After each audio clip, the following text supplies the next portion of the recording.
ಸಂಸದ ಸುಧಾಕರ್ರಿಂದ ಎಂಜಿ ರಸ್ತೆ ಅಗಲೀಕರಣ ವೀಕ್ಷಣೆ.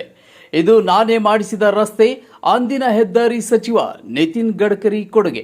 ಗೌರಿಬಿದೂರಿನಿಂದ ಡಿಸಿ ಕಚೇರಿವರೆಗೂ 330 ಕೋಟಿ ರೂಪಾಯಿ ವೆಚ್ಚ. ಚಿಕ್ಕಬಳ್ಳಾಪುರ ನಗರದ ಎಂಜಿ ರಸ್ತೆ ಅಗಲೀಕರಣ ಪ್ರಾರಂಭವಾದ ನಂತರ ರಾಜಕೀಯ ನಾಯಕರು, ಅಧಿಕಾರಿಗಳ ದಂಡು ದಿನೇ ದಿನೇ ವೀಕ್ಷಣೆಗೆ ಮುಂದಾಗುತ್ತಿರುವುದು ಸಾರ್ವಜನಿಕರಲ್ಲಿ ಗೊಂದಲಮಯ ವಾತಾವರಣ ಉಂಟು ಮಾಡುತ್ತಿದೆ. ಸದ್ಯ ಕಳೆದ ದಿನವಷ್ಟೇ ಸಚಿವ ಸುಧಾಕರ್ ಹಾಗೂ ಶಾಸಕ ಪ್ರದೀಪ್ ಈಶ್ವರ್ ರಸ್ತೆ ಅಗಲೀಕರಣ ವೀಕ್ಷಣೆ ಮಾಡಿದರೆ, ಇಂದು ಸಂಸದ ಸುಧಾಕರ್ ಸ್ಥಳ ವೀಕ್ಷಣೆ ಮಾಡಿದರು. ಈ ಕಾಮಗಾರಿಗೆ ನಾನು ಸಚಿವನಾಗಿದ್ದ ಅವಧಿಯಲ್ಲಿ ಅನುದಾನ ಸಿಕ್ಕಿದ್ದು, ಕೆಲವರು ಅದನ್ನು ನಾವೇ ತಂದಿದ್ದೀವಿ ಅಂತ ಹೇಳಿಕೊಳ್ಳುತ್ತಿದ್ದಾರೆ ಎಂದು ಶಾಸಕ ಪ್ರದೀಪ್ ಈಶ್ವರ್ಗೆ ಟಾಂಗ್ ಕೊಟ್ಟಿದ್ದಾರೆ. ಯಾಕೆಂದ್ರೆ ಒಂದು ರಸ್ತೆ ಆಗಬೇಕು, ಒಂದು ಆಸ್ಪತ್ರೆ ಆಗಬೇಕು, ಒಂದು ಪೊಲೀಸ್ ಸ್ಟೇಷನ್ ಆಗಬೇಕು, ಇದಕ್ಕೆ ಕೆಲವ್ರಿಗೆ ನಷ್ಟ ಆಗುತ್ತೆ. ನಾನು ಇಲ್ಲ ಅಂತ ಹೇಳೋದಿಲ್ಲ. ವೈಯಕ್ತಿಕವಾಗಿ ಅವ್ರೇನೋ ಕಟ್ಕೊಂಡಿರ್ತಾರೆ, ಅವ್ರ ಜೀವನನೇ ಅಂಗಡಿಯಲ್ಲಿ, ಅವರು ಆ ಅಂಗಡಿಯಿಂದಾನೇ ಅವ್ರ ಜೀವನ ನಡೀತಾ ಇರುತ್ತೆ. ಇವತ್ತು ಹಠಾತ್ ಆಗಿ ಅದನ್ನ ಇವತ್ತು ನಾವು ತೆರವುಗೊಳಿಸುವಂತ ಸಂದರ್ಭದಲ್ಲಿ ಆರ್ಥಿಕವಾಗಿ ಕಷ್ಟ ಆಗ್ತದೆ. ನಾನು ಸಚಿವನಾಗಿದ್ದಾಗ ಕೇಂದ್ರ ಸಚಿವ ನಿತಿನ್ ಗಡ್ಕರಿ ಅವರಿಂದ ಅನುದಾನವನ್ನ ಮಂಜೂರು ಮಾಡಿಸಿದ್ದು, ಈ ರಸ್ತೆಗೆ ಚಾಲನೆಯನ್ನ ಮಾಡಿದ್ದೆ.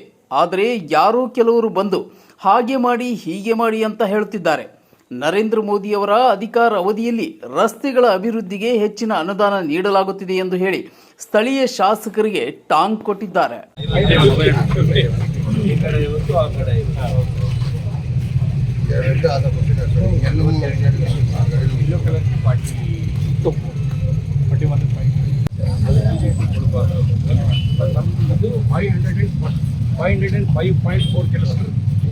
NH69 belt.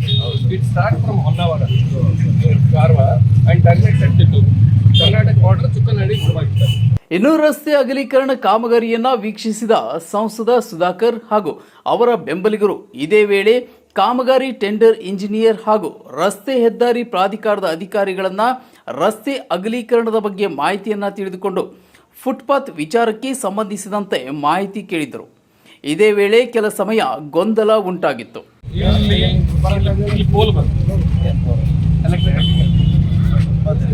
ಫುಟ್ಪಾತ್ ಇಲ್ಲಿಂದ 6ವರೆಗೆ, ಇಲ್ಲಿಂದ ಸ್ಟಾರ್ಟ್, ಈ ಪೋಲಿಂದ ಇಲ್ಲಿಂದ ಸ್ಟಾರ್ಟ್.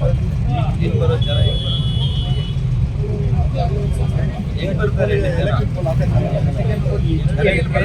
ಇಲ್ಲಿ ಎಲೆಕ್ಟ್ರಿಕ್ ಪೋಲ್ ಬರುತ್ತೆ, ಜನ ಹಿಂಗೆ ಅಂಗಡಿಗೆ ಬಂದರೆ ಯಾರು ಹೆಂಗ್ ಮಾಡಿದ್ರೆ ಇದು ಇಂಪ್ರಾಕ್ಟಿಕಲ್ ಆಗಿ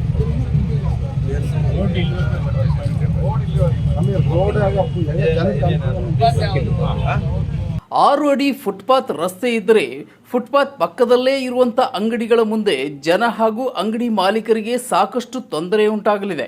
ನಾನು ಪ್ಲಾನ್ ಮಾಡಿಸಿದ ರೀತಿ ಇದು ಇಲ್ಲ.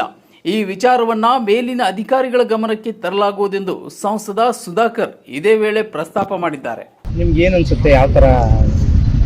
ನಮಗೆ ಗೊತ್ತಿದೆ, ನಾನು ಸಚಿವನಾಗಿದ್ದಾಗ BJP ಸರ್ಕಾರದಲ್ಲಿ ರಾಷ್ಟ್ರೀಯ ಹೆದ್ದಾರಿ 69 ಇದೆ. ಈ ರಾಷ್ಟ್ರೀಯ ಹೆದ್ದಾರಿ 69ರಲ್ಲಿ ಬೈರೇನಹಳ್ಳಿ ಕ್ರಾಸಿಂದ ಹಿಡಿದು ಅಣಕನೂರು ಕ್ರಾಸ್ವರೆಗೂ 52 ಕಿಲೋಮೀಟರ್. ಇದರ ಕಾಮಗಾರಿಯನ್ನ ನಮ್ಮ ಕೇಂದ್ರ ಭೂ ಸಾರಿಗೆ ಸಚಿವರಾಗಿರ್ತಕ್ಕಂಥ ಶ್ರೀ ನಿತಿನ್ ಗಡ್ಕರಿ ಅವರು 400 ಕೋಟಿ ರೂಪಾಯಿಗಳನ್ನ ಕೊಟ್ಟಿದ್ದಾರೆ. ಟೆಂಡರ್ ಹಾಕಿದಾಗ -26-27% ಕೋಟ್ ಮಾಡಿ ಈಗ 330 ಕೋಟಿಗೆ ಇಳಿದಿದೆ. ಇದು ಕಾಮಗಾರಿ ರಾಷ್ಟ್ರೀಯ ಹೆದ್ದಾರಿಯಲ್ಲಿ ಮಂಚೇನಹಳ್ಳಿ ತಾಲೂಕಿನಲ್ಲಿ ಎಲ್ಲ ಕೂಡ ನಡೀತಾ ಇದೆ.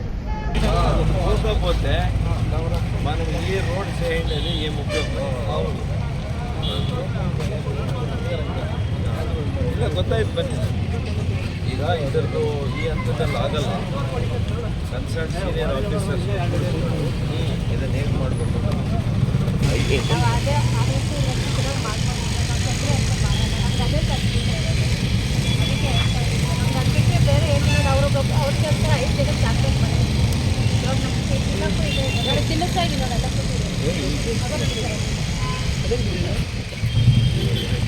ನನಗೇನೋ ಅಟ್ಲೀಸ್ಟ್ ಕಾನ್ಫಿಡೆನ್ಸ್